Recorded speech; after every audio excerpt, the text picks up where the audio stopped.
And like, you never use a real phone number. You never, ever, ever use a real phone number. This crazy lady gave my phone number when she got arrested. And then I was like, and that's why you don't use your phone number on screen.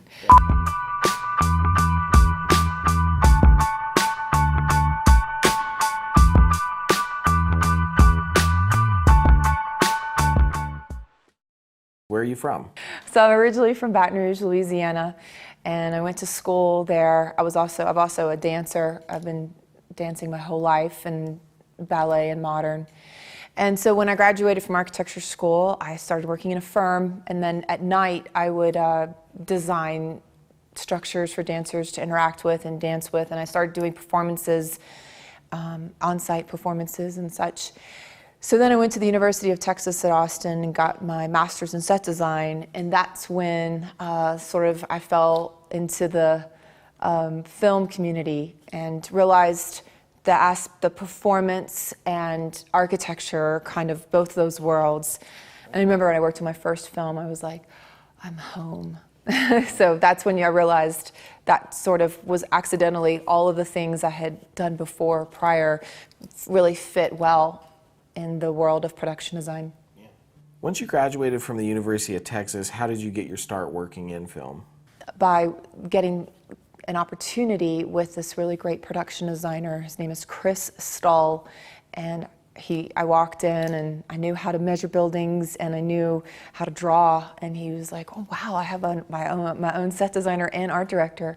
So I went around and worked on this small little film and measured everything and drew him drawings, and I got to do the graphics, I got to do all kinds of things. I was like, this is a blast, because it was all of the things I had done now kind of in a direction. And so he's kind of scooped me up, and I worked for him for many years, and then I dabbled in my own things here and there. And then he was able to bring me on. My first real union project was Machete, and I was just very grateful. I remember when I got there, I was really grateful for all the teachers and all of the people that believed in me up until that point. Now you're on Yellowstone. Can you talk a little bit about the talent level on this show? Oh, this has been such a great show to work on because it's got a family vibe, and everybody is definitely here to help each other. And especially, I have the most amazing art department. We have a couple people I've been with for a long time, and a couple people we crewed up when we started crewing up for Yellowstone season 3. I met this amazing woman. Her name is Lauren, and she's our PA, and I met her I was the production designer at the Sundance Institute. We do a little director's lab program, and I met her there. She was a driver, and every time she had an off day or off hours, she'd text me, and she'd come and help me do really not fun stuff. She'd help me move furniture out on top of a mountain in the sun in a storage unit that was quite hot. And I told her, I was like, one day I'm gonna call you as a thank you, because I could tell she just had the spark and the love. And so she's our PA. I gave her a call when I found out our other PA was not returning, and she said, I didn't even get to finish saying it. She said, I'll be there. So she moved here and got a place and moved here, and she's been wonderful, and she definitely is a good fit. And then I needed to find a new assistant art director, and I wrote an email saying, I decided to take the approach of just being myself in the email. So I just said, this is one of the most amazing shows I've ever been on, and between the content and the location and the people, it's just one of those special shows. And I also said that working with the production designer is just an absolute blessing. And I also said that he was a dreamboat. And I got the best partner, assistant art director, Lisa Ward. So we are all sort of this little team that we got each other's backs, and we're doing a great job. And we work with a set designer and a graphic designer remotely, so that adds more work because the internet is invisible. And so when they send all these drawings and graphics, we have to process that through either in-house or we send it out. And I have an amazing art coordinator. Her name's Allison.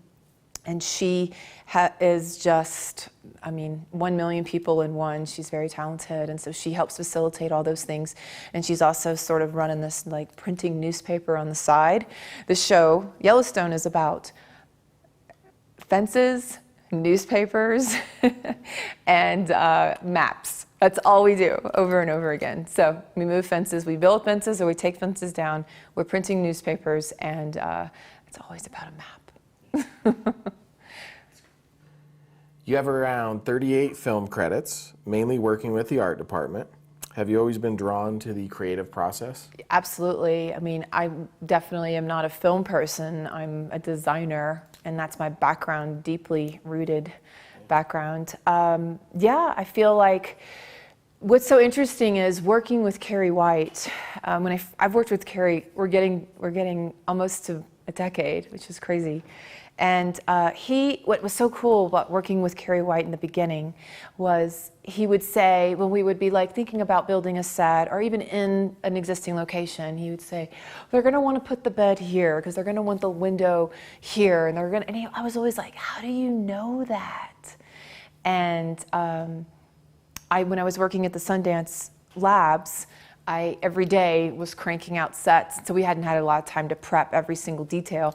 And I would draw them out, and I would say, oh, because they're going to want the window here, because they're going to want the bed here and the desk here. And I'm like, oh, there it is. So I feel like the best part of my job is to get to create the environment for the scene to take place. And that's sort of another thing I teach my students is when you have the opportunity to build the set, you get to let the scene sort of unfold. It's almost like choreography, if you relate it to dance.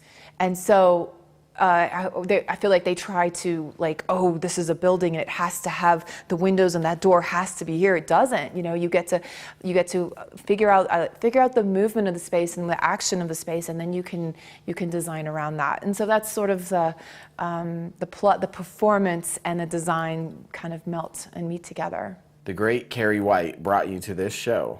How hard did he have to convince you to join? Well, Carrie called, and he was in Mexico and retired at the time. And so he's like, hey, Yvonne, we always kind of check in. And then he's like, I'm working on this project in Utah. And I'm like, well, that's great, Carrie. And I'm pushing my daughter in the stroller. It was like a record 110-degree day in Austin. We're both in swimming suits just walking to the pool. And he's like, well, I have to ask, you want to come with me? And I just laughed in his face because I didn't think my husband would go for it at all. And I got home, and I didn't even tell him about it. We were cooking dinner, and after dinner, I was like, oh, by the way, Carrie called. And he's working on this show in Utah. And my husband said, Carrie White, Utah, you have to go. So he was right. I can't let anybody else work with Carrie.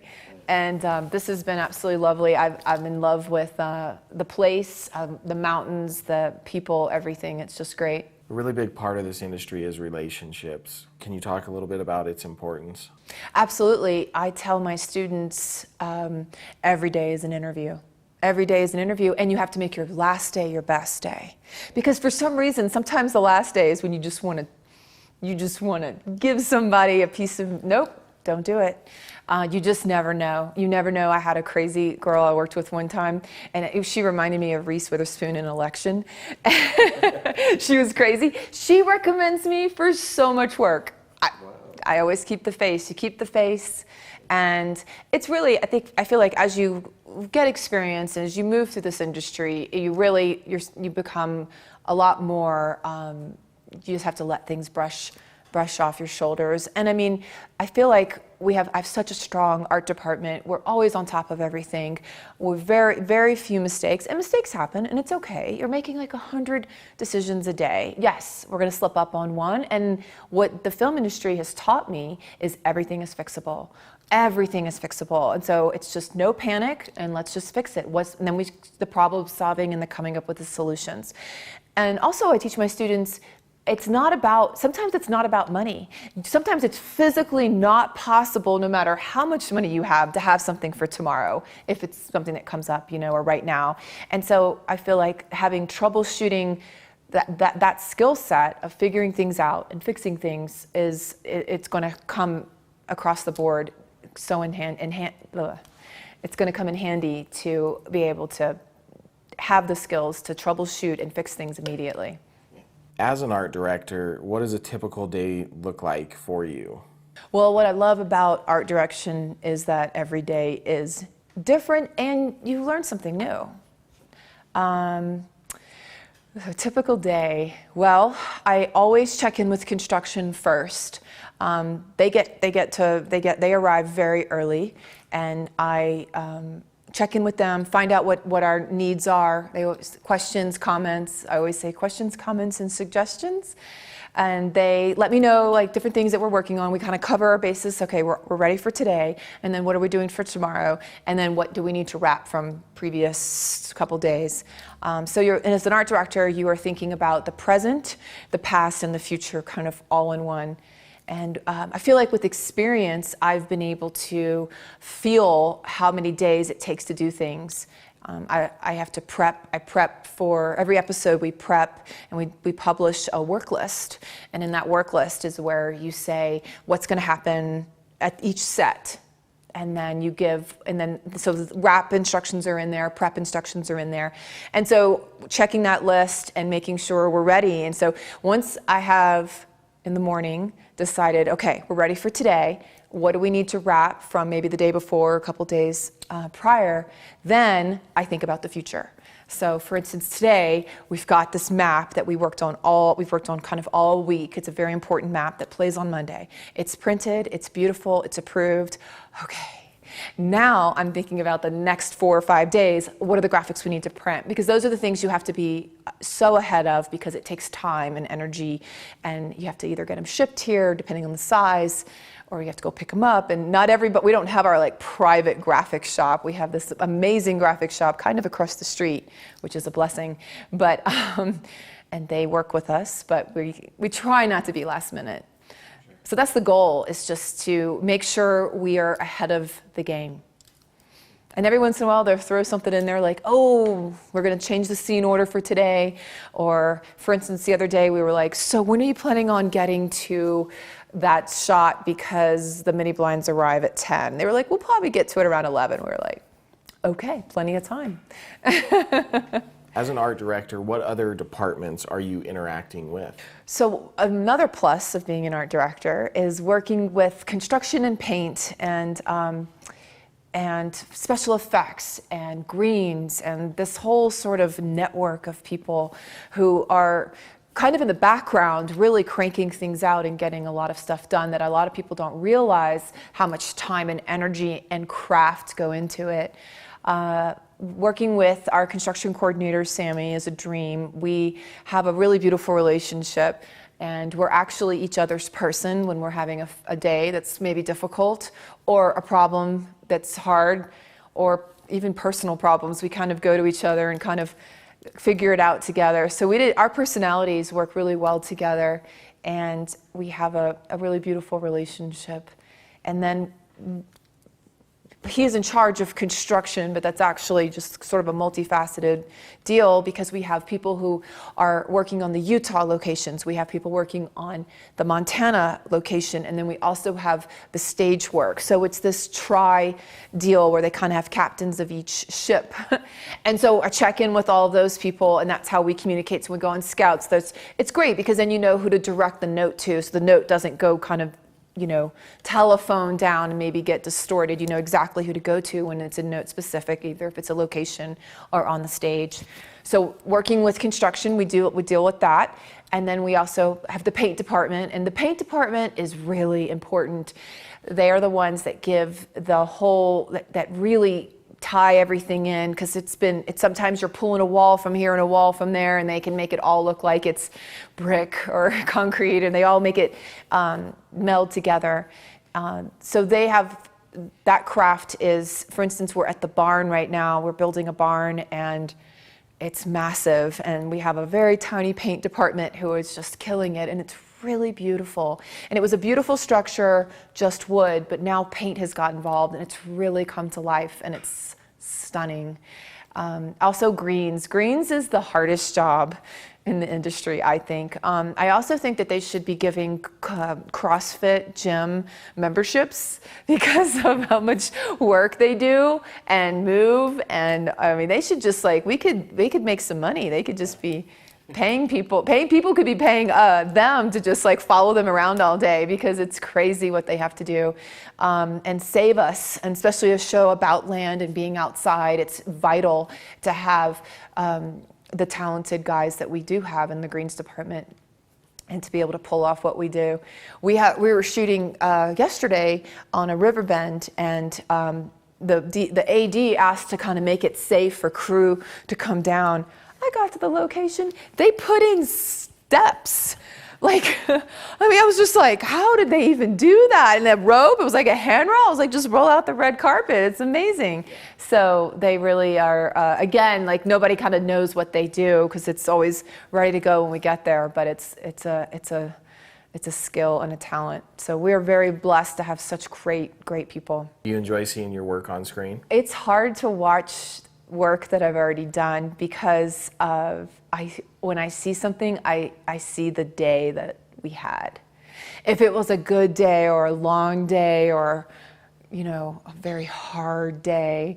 So if I have had space in between, a while distance, if I've had distance between seeing it, working on it and seeing it, I can enjoy it a little bit more. I worked on a film, actually it's getting to be a couple years ago, called Little Woods, and I missed the premiere in New York, and then I missed the premiere in Austin because I was here, and I finally got on a plane on the way to Yellowstone, and I watched it on the plane, and I forgot my earbuds, so I watched it in silence. I already know what's going to happen, but I got to actually really enjoy it for what it was, because I've been removed. Enough time has gone by, and I don't think about how cold it was on that day, or you know, whatever. So I think I think the best part about it is getting to. I kind of enjoy other people's interpretations, or like when my mom calls to tell me that she saw something, or my dad. So. You're a professor at the University of Texas at Austin. What does a semester with Miss Boudreaux entail? Probably crazy. I work at the University of Texas at Austin, teaching production design for film and television, and it's great because I get to teach these students who just sometimes take my class just to learn what production design is. Sometimes they are lighting students, or students in other fields wanting to kind of expand or learn how to light for set. So I think it's really interesting, the broad spectrum. And then of course I have students that are wanting to do this when they grow up. And so we cover everything, because I think it's really important that you know how to have skills that are applied on a low budget. I teach them how low budget, but then also I give them examples of things that are on bigger shows, because sometimes you can't solve things. There isn't enough time, money, and energy to do things. So I think it's really important that you know how to solve things and resolve issues that don't involve just throwing money at it. And we break down one script the entire semester, and then at the very end we get to dress a set. And I think obviously they are the happiest on that day. It's hard work, but it's every single thing we've done up to this point, and they get to really see things come alive. And I think that's what's important in the classroom, is to not just be looking at books and slides, but to also really get to get your hands dirty and implement what you've been talking about the whole semester. Yeah, absolutely. How many kids do you have? I usually have between 10 and 14. Okay. My first semester was I was very wanted to do it all, and I went working at the Sundance Labs gave me the courage to really push my students, because I saw what we could do with very little and very inexperienced students. And so I pushed my students and myself, and I was very over ambitious, and we dressed 2 sets, built them, dressed them, took them down in 5 hours, and I was like, And then I had to go back to work because I'm always working while I'm teaching, which I think is really important because I'm able to give really hot examples, and I get to show them the documents, and my documents are constantly getting better and updating. And so in terms of technology and sort of how things are operating, it's good to be active in the industry and teach, but it's also exhausting. What advice do you give your students? Yeah, that's a really good question. There are going to be so many things, and you can only teach and say so much about the situations that you're going to encounter. And I do give my students a couple tools in their toolkit. One being, if it's something that you're uncomfortable with, you just say, I'm not the right person for this project, or I'm going to need to, I give them the sort of tools in that regard. But also, I think it's all you have to do is work hard and have a good attitude. And those are two they're difficult things to do. And even if you don't know what you're doing, ask the questions, just try. Because I think a lot of people understand that coming into the industry, of course, you haven't had this kind of experience. This isn't something you can just pick up on the street. And I think if we see the spark, that the intention is there, then everyone will work with you and train you. And we want those good people there. But there has to be a spark. And so I always say, work hard and have a good attitude. Have a smile on your face. It doesn't mean you can't have a bad day. But at the same time, it's just having that positive energy. Because this job, you get hired based on your compatibility to work with others and that you're skilled at your craft. Nobody wants to work with a downer, So I think it's for some people and it's not for some people. Or maybe it's best if you're not really wanting to be around a lot of people. Maybe you would fit better in a different work environment, or maybe you're better at the office, or maybe you're better on set. I think the best thing to do, and I did this, is work in so many departments as you can. I got to dabble in a couple different places because I wanted to be educated in those roles. And when I would speak to someone, I would know what kind of work they do. For instance, I did a little, you didn't see this credit on IMDb. I did extras casting. Was so hard, but now I know how to speak to extras casting, and I would never say, I know this is so easy, or this is such an easy thing. No, it was really difficult. So I think it's good to kind of dabble around and find your fit, because I think it's such a wide variety of different jobs. You can find your fit if this is something you really want to do. You're married with a beautiful 3-year-old daughter named Truett. How do you balance your career, teaching, and family life? My husband is an amazing partner, and we kind of are in this together. And he's a teacher himself. He teaches adult literacy, and so she goes with him a lot of the times to school. There's a program that they have, and so she's with him a majority of the time. And when I was working in Austin, our studios were actually extremely close to his classroom. And so they would come by almost, 3 or 4 times a week. And I got to see her, and she got to, be in the environment and be around a lot of people. And I feel like that was a really good, it helped me get kind of transition from being a mom and swinging back into the industry. It was like a slow burn. And so they came up to Utah and absolutely loved it. And they were here for a month. And I was just grateful for all that time I got with her. Definitely. How do I juggle it all? I just think that it's important for my daughter to see her mom and her dad just both out in the world. We do very different work. And I think it's important for her to see sort of the work that my husband does is very personal and very loving and helpful. And then she gets to see the artistic side. And you have a film baby when she walks up to a brick wall in someone's home and says, "Mama, is this real?" It's like, "It is, sweetie." So she's definitely grown up in the movie sets. What are your thoughts working up here at the Utah Film Studios? I mean, I think this is an incredible area to be in, number one. Number two, the facilities are phenomenal. As Carrie and I joke, it's the best office we will ever have. When you look back years from now, what would you like to see that you accomplish in this industry? I would like to try to accomplish or be around to witness more women on set in higher positions. And that's why I teach, and that's why I hire mostly women.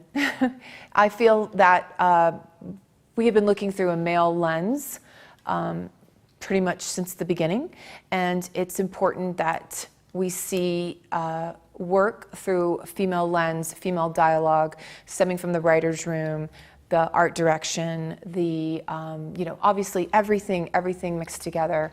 And we're lucky this episode block coming up. We have Christina Vorez directing, which is very exciting. And I think it's just important that the playing field becomes more balanced, and being involved with projects. I hope to have more projects in the future that involve more female directors and female writers to be able to tell those stories. I think it's time for us to hear and see more diverse work. Maybe that hole in my heart doesn't need to find its missing part. Maybe it needs that room to breathe. Leave me be and let me bleed.